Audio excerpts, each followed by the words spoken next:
Қыз баланың бұрым деген сәні. Сондықтан қыз балаларға шашбау мен шолпыны тағудағы негізгі қазақтың мақсаты шолпы шаштың ортасындағы, бұрымның ортасындағы адам жанының жартысы болады деп, соны қорғау мақсатында салады екен. Ал шашбауды тағудағы мақсаты жын шайтандар шаштың арасында жүргендіктен қыз баланы қорғайды деген мақсатта тағылған.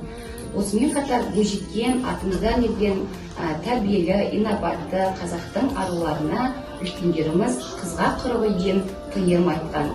Көрсе қызарлыққа тыйым, нәпсі құмарлыққа тыйым, адамды, малды тебуге тыйым, қызыл іңірде жатуға тыйым, түске дейін ұйықтауға тыйым, салт дәстүрден аттауға тыйым, күйеуге қашып тиюден тыйым. Әрқашан бұрымдарыңды сақтап, қыздарым, қазақтың инабатты, ибалы бойжеткендер болыңдар.